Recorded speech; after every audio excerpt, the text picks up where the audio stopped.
La de Pichincha entrega un jugoso contrato cercano al $500,000 a la empresa pública Pichincha Comunicaciones, gerenciada por el exfuncionario del correísmo y ferviente seguidor de la Revolución Ciudadana, Orlando Pérez.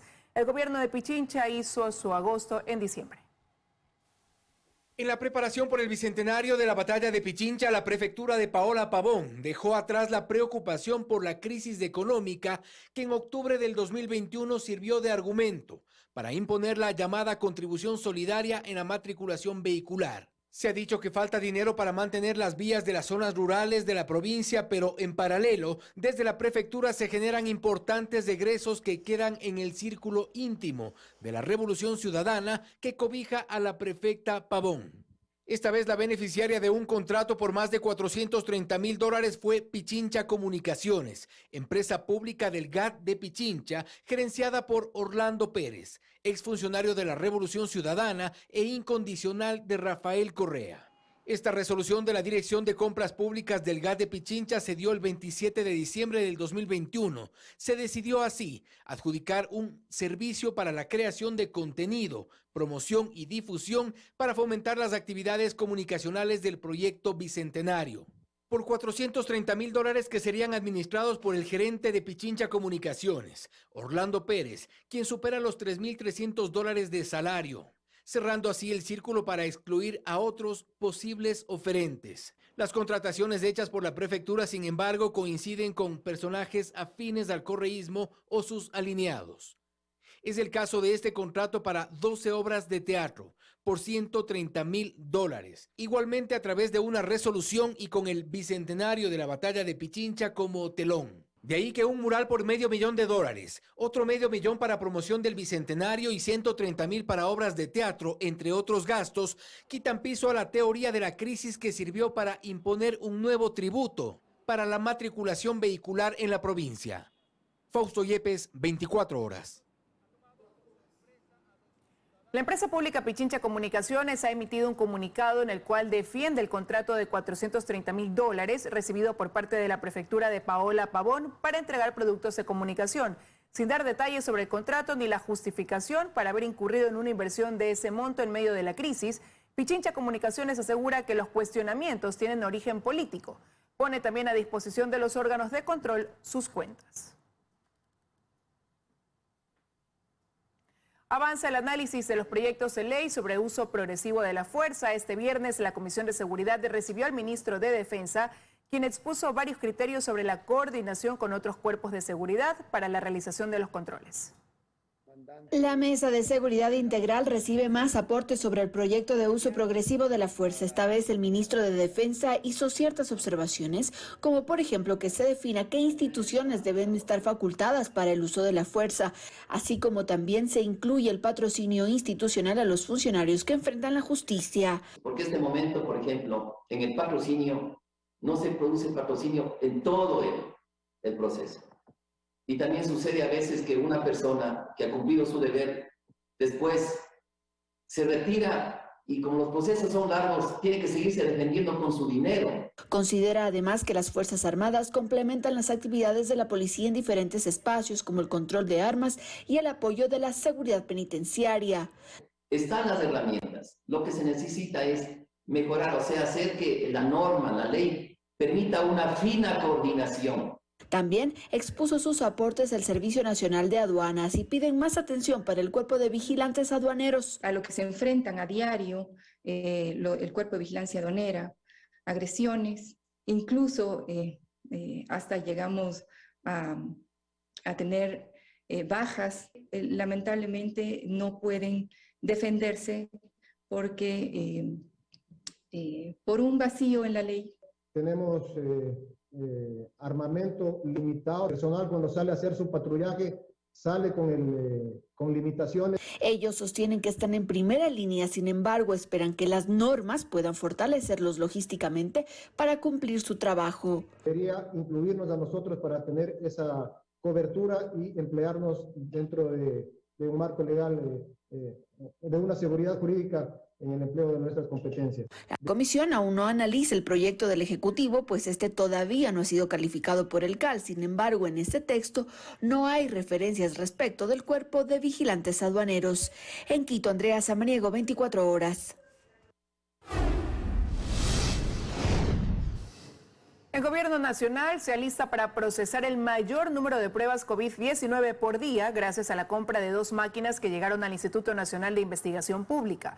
Paul Cuello nos tiene los detalles. Adelante, Paul, buenas tardes. ¿Qué tal, Liz? Amigos, buenas tardes. Así es, son buenas noticias para el país. El gobierno nacional adquirió 2 máquinas, básicamente ayudarán a procesar más pruebas COVID acá en el país, y la otra es para identificar otras variantes acá. Vamos a aprovechar precisamente que estamos con la ministra de Salud. Ministra, estamos en vivo. Cuéntenos la compra que hizo el gobierno precisamente sobre estas nuevas máquinas. Bueno, muchísimas gracias por estar acompañándonos el día de hoy aquí. Bueno, estamos muy contentos aquí en el INSPI, gracias a pues el apoyo tecnológico. En el proceso de apoyo tecnológico nosotros ahora podemos contar con este maravilloso equipo de secuenciamiento genómico completamente automatizado. Tenemos uno idéntico a estos en Guayaquil. El INSPI ha invertido más de $800.000 en reactivos para poder utilizar este equipo en toda su capacidad y completamente automatizado para poder brindarnos un apoyo mayor en todo lo que es el control de la pandemia. De lo que entendemos, antes se procesaban 600 pruebas, lo hacían funcionarios del ministerio. Ahora estas máquinas van a ayudar muchísimo y van a procesar el doble, ¿no? Bueno, sí, nosotros vamos a poder procesar más de 1.400 muestras por día, con nuestros equipos tanto de la ciudad de Guayaquil como el de Quito, como también los secuenciadores que son semiautomáticos en la ciudad de Cuenca. Entonces tenemos en las principales ciudades del país ya estos secuenciadores que nos van a permitir no saber si las personas tienen COVID, sino qué variante de COVID es la que está circulando en el país. Eso mencionaba tras cámaras, y precisamente la importancia que va a hacer que el Ecuador ya pueda detectar otras variantes. Bueno, sí, hemos podido ya detectar, pero no en esta capacidad. Ahora lo vamos a hacer mucho más rápido. Los secuenciamientos desde el INSPI salían aproximadamente entre 5 y 7 días. Ahora los vamos a tener entre 2 y 3 días. En 3 días nosotros ya podemos saber cuál es la variante predominante en el país, o si es que emerge una nueva variante propia, por ejemplo, de aquí de nuestro país. ¿Para qué va a ayudar estas máquinas de procesar? Así es, no solamente es para determinar las variantes de COVID que tenemos en el país, nos va a servir para secuenciar otro tipo de microorganismos, bacterias, otro tipo de virus, también hongos. Y nos va a ayudar a hacer investigación. Si es que tenemos un brote, por ejemplo, de Shigella, de Salmonella, de Escherichia coli, pues lo que nosotros vamos a hacer es saber qué tipo es para dar un control epidemiológico adecuado y rápido, controles de brotes epidémicos. Entonces ya no vamos a tener que mandar las muestras a Japón ni a los Estados Unidos para que nos secuencien, lo podemos hacer aquí en el país. Qué importante, le agradezco mucho, ministra. Ahí está, ya lo escuchamos, son varias máquinas que se adquirieron para la capital y también para Guayaquil. Con esta información regreso a estudios, listo con más noticias. Amigos, buenas tardes. Buenas tardes, Paul, muchísimas gracias por ese informe. Estamos de regreso con más información. Un vacío legal complica la conformación del banco de elegibles para los jueces de la Corte Constitucional. 3 de los 9 jueces que hoy integran el organismo deberán abandonar sus cargos luego de un sorteo interno que se realizará la próxima semana. Todo está casi dicho en el concurso para la renovación parcial de la Corte Constitucional. Casi, porque aún está en curso la fase de impugnación, en la que los candidatos que no se sientan conformes con sus calificaciones pueden solicitar que éstas sean revisadas. A partir de ello, la comisión calificadora tiene hasta 5 días para pronunciarse. De momento, la comisión ha recibido la impugnación de Ana Donoso, que con 75 puntos sobre 100 se ubica en cuarto lugar, a 14,5 puntos de distancia de Alejandra Cárdenas, situada en el tercer puesto, y hasta ahora, parte de quienes integrarán el organismo. Ella, propuesta por la Asamblea Nacional, junto a Richard Ortiz y Joel Escudero, ambos propuestos por el Ejecutivo, serían posesionados por la Asamblea Nacional una vez que se oficialicen los resultados y la Comisión notifique al Legislativo. Eso podría ocurrir entre el 8 y 9 de febrero. Para entonces, los 9 magistrados de la Corte Constitucional deberán decidir a través de un sorteo en el que participarán todos. ¿Quiénes son los 3 que dejarán sus cargos? Pero, ¿qué pasa con el banco de elegibles? El organismo no solo debe renovarse parcialmente, sino que además debería tener una lista de 9 jueces listos para reemplazar a los titulares ante alguna eventualidad. Y de esa manera se garantiza que los ciudadanos tengan el acceso a un juez imparcial y obviamente que la Corte esté configurada.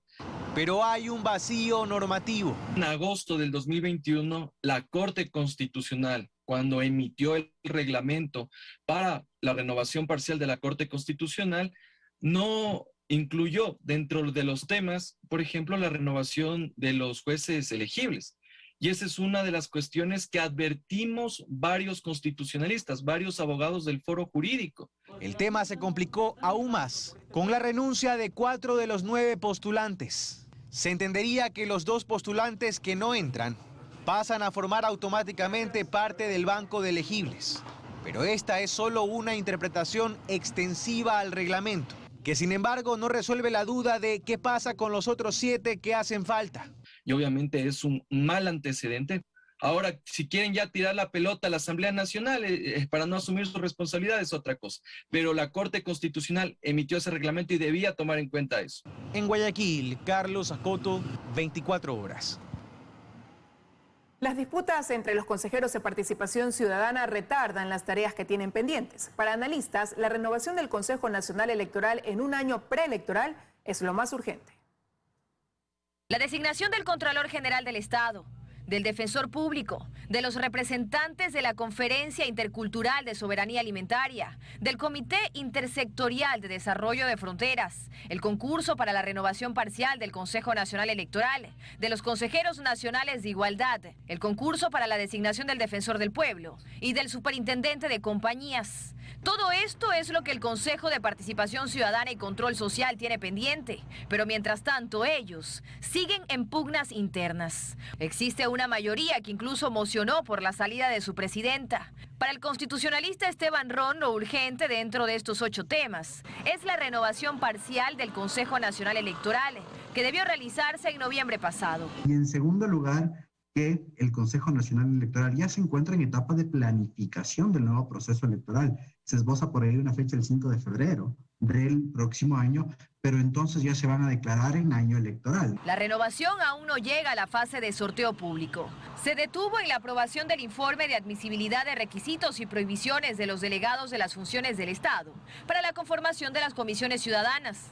Pero mientras esto no avanza, los consejeros del Consejo Nacional Electoral sí. La duda es si la convocatoria a las elecciones limitará o no la capacidad del Consejo de Participación de reemplazar a algunos de los vocales. No, para nada. Es un cambio constitucional. En ese caso hay que hacer una interpretación súper sencilla. ¿Cuál es la norma prima del Ecuador? La Constitución, entonces en ese sentido tiene que renovarse. Ron recuerda que también está pendiente la renovación del Tribunal Contencioso Electoral. Y si bien no es inconstitucional, como él dice, hacerlo durante un proceso electoral, lo conveniente sería realizarlo antes. Mientras, los consejeros de Participación Ciudadana continúan intentando remover a su presidenta. Lo cierto es que ella solo saldrá de su cargo por 3 circunstancias. Tras una renuncia propia, destitución luego de un juicio político o remoción, la que solo podría llegar si la ordena la Contraloría.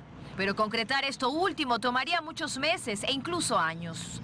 Mientras, el tiempo corre y los pendientes se acumulan. Dayana Monroy, 24 horas. La audiencia preparatoria de juicio por el delito de asociación ilícita en contra de Sebastián Yunda, hijo del exalcalde de Quito, Jorge Yunda, y 7 personas más, se difirió para el lunes a las 14:30. Desde el Complejo Judicial Norte, Daniela Valencia nos cuenta los detalles. Hola Daniela, ¿cuáles fueron las razones para el diferimiento?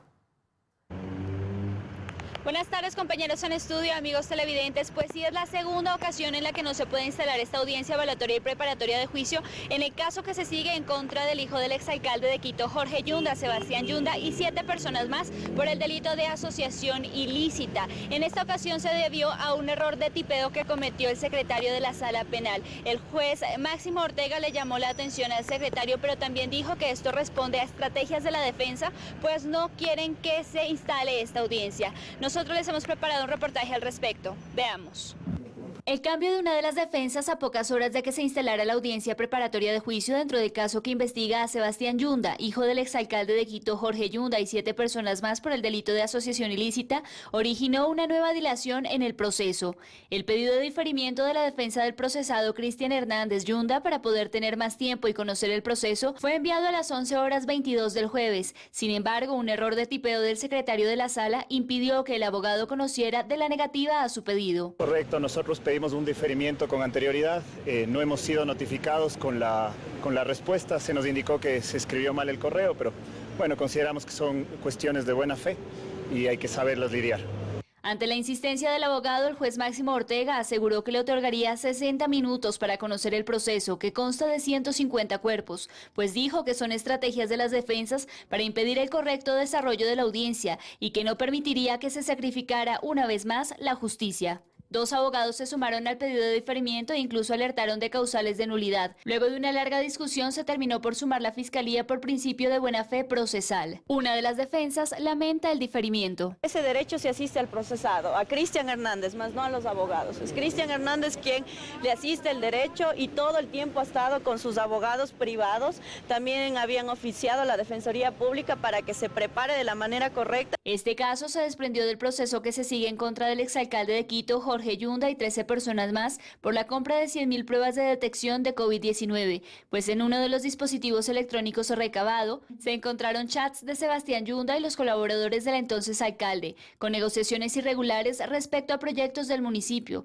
Además de Sebastián Yunda, entre los 8 procesados consta su tío César Yunda, el ex asesor de despacho del entonces alcalde Cristian Hernández y la ex jefa de despacho Cintia Puga. En Quito, Daniela Valencia, 24 horas. Luego de analizar la agenda de la Sala Penal y también de las defensas, se definió para el lunes 31 de enero a las 14:30 la instalación de esta audiencia evaluatoria y preparatoria de juicio. Es lo que les podemos compartir al momento. Regresamos con ustedes a estudios que tienen más noticias. Una excelente tarde. Una excelente tarde también para ti, Daniela. Muchas gracias. Por la inasistencia de la defensa del exsecretario de Comunicación del Correísmo, Fernando Alvarado, se difirió la audiencia en la que se le formularían cargos por el delito de incumplimiento de decisiones legítimas de autoridad competente. El juez Giovanni Freire aseguró que en las próximas horas se enviará una nueva providencia con la hora y fecha para la audiencia. Este caso está relacionado con el retiro del dispositivo electrónico y posterior salida del país de Fernando Alvarado en agosto del 2018.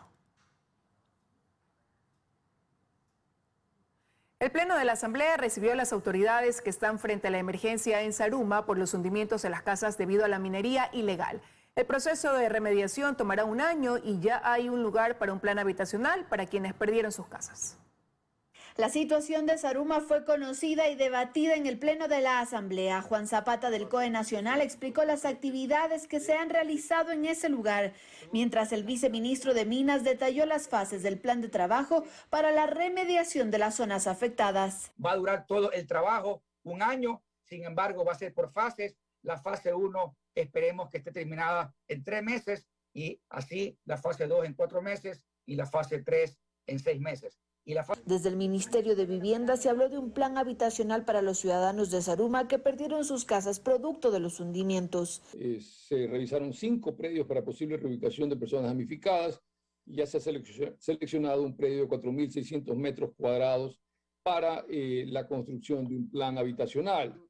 Mientras desde el Ministerio del Ambiente se habló de las concesiones mineras y las regularizaciones. 39 no quisieron ser parte de esta regularización. Por supuesto deben ser puestas a órdenes de nuestras direcciones zonales para iniciar los procesos administrativos sancionatorios. Con esto, la Comisión de Biodiversidad deberá elaborar un informe al respecto que deberá ser debatido en el Pleno de la Asamblea. En Quito, Andrea Samaniego, 24 horas. Se inaugura el nuevo Laboratorio de Criminalística y Ciencias Forenses en Guayaquil. El contacto es con Luisa María Heredia, quien nos cuenta más. Hola Luisa, te escuchamos. ¿Qué tal, Liz? Amigos televidentes, muy buenas tardes. Así es, nosotros estamos en las instalaciones del Laboratorio de Criminalística y Ciencias Forenses de la Policía Nacional en Guayaquil, donde hace pocos minutos inició este acto de inauguración, precisamente el Laboratorio de Toxicología Forense de la ciudad, que a esta hora pues continúa. Se había anunciado que asistirían aquí la ministra de Gobierno, Alexandra Vela, y el comandante general de la Policía, Carlos Cabrera, pero ellos enviaron a su delegado, el viceministro del Interior, Max Campos. Su presencia y principalmente sus declaraciones generan expectativas para conocer los avances de la puesta en marcha del Plan de Acción por la Seguridad Ciudadana en Guayaquil, tras 5 días desde el traslado del viceministro Campos al puerto principal por delegación presidencial para liderar la lucha contra la delincuencia. Esto considerando que ha sido una semana realmente violenta en la urbe porteña. Solo ayer, en un lapso de 6 horas, se cometieron 6 asesinatos en la ciudad, un promedio de 1 asesinato por hora, casi todos bajo la modalidad de sicariato y en medio de verdaderas balaceras que se dieron pues en plenas avenidas y en barrios de la ciudad, cometidos a plena luz del día entre las 8 de la mañana y las 2 de la tarde prácticamente. En Guayaquil van ya, vale la pena precisar, 77 muertes violentas en este 2022 y todavía no termina el primer mes del año. En la zona 8, que incluye también a Durán y San Borondón, son 92 las muertes violentas contabilizadas hasta ahora. De ahí el por qué se considera Guayaquil también como la ciudad más violenta del país, ¿no? Porque es la que el mayor número de casos alberga. Así que estaremos expectantes de las declaraciones que pueda darnos el viceministro dentro del acto, o a posterior también la posibilidad de que la prensa le plantee algunas preguntas sobre estas inquietudes ciudadanas de cómo avanza este plan que busca combatir a la delincuencia. Es lo que te puedo comentar por ahora, Liz. Continúas en estudios con más información. Muy buenas tardes. Buenas tardes también para ti, Luisa María. Muchísimas gracias. Penalistas ven inviables y repetidas las reformas legales que plantea el presidente Guillermo Lasso como solución al incremento de la inseguridad en el país. Sostienen que es falso que sea necesario notificar a un sospechoso de un crimen antes de su detención. Una vez más, pensaron estos penalistas al escuchar a una autoridad mostrar a reformas legales como la solución a la inseguridad que vive el país. Que con eso, sin más, que va a demorar, los delitos logran prevenirse. Porque si usted ve, es todo reactivo para ver cómo le ponemos más dureza en la sanción. Pese a los antecedentes, se detienen a analizar si lo planteado por el presidente de la República es viable o no. Realmente, ¿cuáles se van a poder implementar? Normativo ninguno, porque ya son cosas que ya existen. Que la policía debe avisar a sospechosos antes de detenerlo, dijo Tanya Varela en su última declaración como comandante general de la policía. El presidente acogió sus palabras y el día en el que le agradeció por sus servicios dijo que este sería uno de los cambios que incluiría en su proyecto. Que no sea necesario que un juez notifique al sospechoso cuando el fiscal pida su detención. No solamente es que es una ignorancia legal de la comandante. Eso no existe, por favor. Nunca se avisa. Las órdenes de detención no se avisan. Que les llamen a decir, mira, aquí tengo una orden de detención, déjese detener. Eso es mentira, doctora. Con todo respeto, eso no me dice la norma. El presidente también insiste en decir que con el proyecto que enviará a la Asamblea se autorizará el uso progresivo de la fuerza respaldando a policías y militares. O sea, me parece escandaloso que el presidente diga esto, porque esto ya existe desde siempre en nuestra legislación. Como quedó dudas, ya hace 2 años se reformó el COI, artículo 30.1. Lasso también propone crear el delito de terrorismo en centros de privación de libertad. Ahí hay un error, porque los delitos o los tipos ya existen. Si quieren ser autónomos, allí no está la solución, Dayana. Pablo Encalada solo rescata lo que el presidente plantea al decir que el Estado debería asumir el costo de la defensa de policías y miembros de las Fuerzas Armadas. Pero esto podría hacerse sin reformas legales, dice. ¿Qué hace falta? Una decisión simplemente desde ¿no es cierto? Incluso un decreto ejecutivo. Y algo más plantea el primer mandatario, que existan investigaciones más diligentes, es decir, más rápidas, en casos donde el sospechoso sea militar o policía. Todo esto a mí me parece totalmente contrario al derecho, al principio de igualdad, que por ley diga, bueno, fiscales, pónganle más atención a los casos de los policías.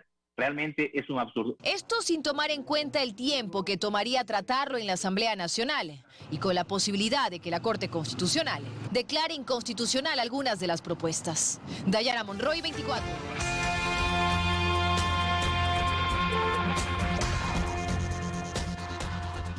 Estamos de regreso con más información. La afluencia de personas que acuden a los puntos de triaje del Ministerio de Salud disminuyó esta semana en un 5%. Sin embargo, la positividad se mantiene en más de un 50%. Natalie Jiménez está en un punto del triaje del centro norte de la capital con más detalles. Hola, Natalie. Buenas tardes, compañeros, amigos televidentes. Así es, yo me encuentro en el Centro de Salud La Vicentina. Este es uno de los 142 puntos que tiene el Ministerio de Salud para realizar las pruebas de diagnóstico COVID. Yo quiero que me acompañen a ver cómo se encuentra el panorama. Es una imagen muy diferente a la que vimos en la semana 1 y 2 y han dicho los doctores que ha habido una disminución en el número de contagios. Ahora nos encontramos con la doctora Jessica Ramos para que nos cuente cómo ha sido el flujo esta semana. Buenas tardes, sí. Si nos ponemos a valorar el índice de positividad, en la semana 1 y 2 fue del 54.9, mientras que en la semana 3 estamos en 45.9. Entonces sí ha habido una baja. ¿Cuántas pruebas han realizado en esta semana? En esta semana, hasta el día de hoy aproximadamente, que todavía no se cierra, hemos realizado 6.530 pruebas. Con estas cifras que usted menciona, ¿ya se habla de un descenso en la curva? Sí, se habla de un descenso en la curva, es decir, esta semana ya hemos tenido varios casos negativos. Esta es una tendencia que esperan que continúe, yo supongo, las siguientes semanas. Sí, es lo que se espera con todas las actividades que se hace por parte del Ministerio de Salud Pública, bajar esta curva. ¿Cómo ha sido el panorama en otros centros de triaje? ¿Es la misma situación, menos personas?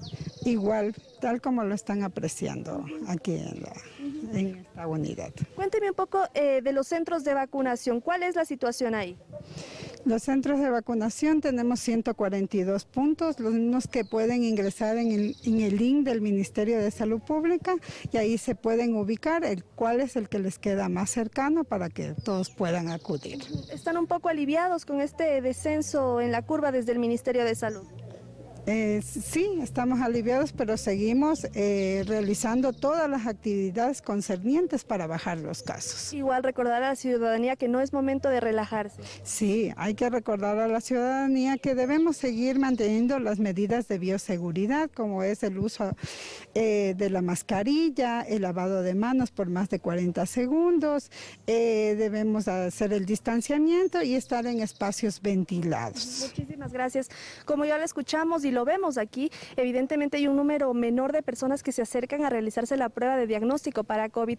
Las autoridades hablan de un descenso en la curva. Esta es una tendencia que esperan que continúe, pero es importante mencionar que no pueden la ciudadanía relajarse. Evitemos aglomeraciones y mantengamos las medidas de bioseguridad. Esta es la información que les tenemos. Volvemos con ustedes de estudios. Muy buenas tardes. Buenas tardes para ti también, Natalie. Importante recomendación. La Agencia Nacional de Tránsito informó que no incrementará los costos de sus servicios para este año. Esta medida se da en virtud de favorecer la reactivación económica a nivel nacional.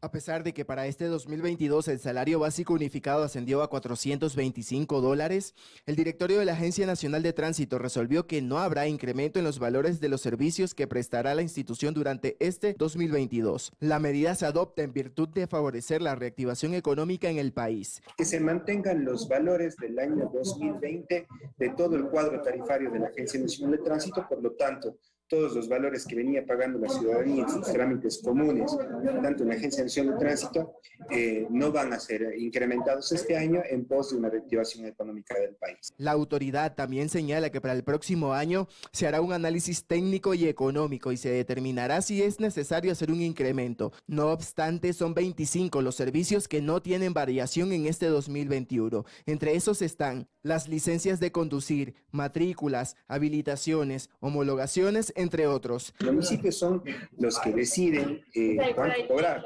Los gobiernos autónomos descentralizados toman como referencia el cuadro de valores de la Agencia Nacional de Tránsito para establecer sus propios precios. Sin embargo, desde esta entidad pública señalan que han añadido beneficios para los usuarios. Si es que en 5 años usted no ha sido sancionado y no tiene reducción de puntos, entonces automáticamente en su renovación de licencia tendrá el 50% de descuento en el valor de la misma. A este beneficio se suma el del pronto pago, el cual consiste en que si usted hace el pago de su multa en los 20 días siguientes de haber sido notificado, tendrá un descuento del 50% de la multa. En Quito, Juan Miguel Rodríguez, 24 horas. La Biblioteca Nacional Ecuatoriana abrió recientemente sus puertas en su nueva sede, el refaccionado edificio del antiguo Hospital Eugenio Espejo de Quito. La biblioteca cuenta con uno de los mayores fondos bibliográficos antiguos del continente y en su colección hay varios libros de altísimo valor histórico y patrimonial. Las puertas están abiertas. La Biblioteca Nacional del Ecuador está estrenando su nueva sede y ya sea por necesidad o por curiosidad, es un lugar que vale la pena conocer. En donde alguna vez funcionó un hospital, ahora funciona una biblioteca, y ambos bautizados con el nombre de Eugenio Espejo, que no solo fue pionero en la medicina, sino además fue el primer bibliotecario del Ecuador. Hemos terminado ya el proceso de traslado. La Biblioteca Nacional tiene ya en sus nuevas instalaciones todas las colecciones a disposición de los ciudadanos, todos sus servicios. Entonces es por eso que ahora sí se podría pensar que se está reabriendo la Biblioteca Nacional. La biblioteca salió del edificio de la Casa de la Cultura Nacional a inicios de 2020, pero la pandemia atrasó todos los procesos. Y es que movilizar todas las colecciones, limpiarlas e instalarlas con todos los cuidados no fue tarea fácil. Son toneladas, especialmente en Hemeroteca Nacional, entonces sí había que encontrar un edificio que le soporte, que no vaya a colapsar por el peso y de acuerdo al estudio que se hizo, este fue el adecuado. Son toneladas de libros. Es que la Biblioteca Nacional guarda todos los libros escritos por ecuatorianos o sobre ecuatorianos, además de todas las ediciones de periódicos que se han impreso en el país. Entonces nosotros tenemos la obligación de recopilar toda la producción impresa en libros, periódicos o en otros soportes, inclusive audiovisuales, y ahora ya hablamos de digitales, de toda la producción de los ecuatorianos a fin de garantizar una memoria histórica del pensamiento ecuatoriano. La biblioteca además custodia los libros más antiguos del Ecuador. En la capilla del hospital se encuentra el Fondo Jesuita, con más de 9.000 volúmenes. El Fondo Jesuita es el fondo más antiguo de la Biblioteca Nacional, data del siglo XV. Está conformado por 9.095 libros que fueron entregados por los jesuitas a Eugenio Espejo. Y así nació la primera biblioteca de la Real Audiencia. Entre las joyas que se guardan en este precioso edificio, hay libros que pertenecieron al propio Espejo, en los que se puede ver su firma de puño y letra, una carta para Manuelita Sáenz, en donde ella acusa recibo. Asimismo, las primeras ediciones de Juan de Velasco, el primer libro impreso en Quito, 8 libros incunables, es decir, impresos en el siglo XV, y un libro inédito de Aimé Bonpland, el naturalista y fiel compañero de Alexander von Humboldt. Es un tesoro. Tenemos algunos libros que ya no podríamos calcular el valor que tienen, el valor histórico, el valor, inclusive el manuscrito de Bonpland, por ejemplo, es un tesoro no solamente para el Ecuador, para la nacional, ya es a nivel mundial. Este fondo antiguo es uno de los más grandes y mejor preservados de las Américas y está a total disposición del público. La premisa es que todos los ciudadanos nacionales o extranjeros tengan acceso a la información, sin descuidar los protocolos de seguridad, de conservación que el libro propio necesita por ser tan antiguo. La Biblioteca Nacional también ofrece salas gratuitas de internet, acceso a una cinemateca. Cuenta también con una tifloteca para personas con discapacidad visual. Es un lugar que inspira, que sorprende y que espera su visita. Tomás Chufardi, 24 horas.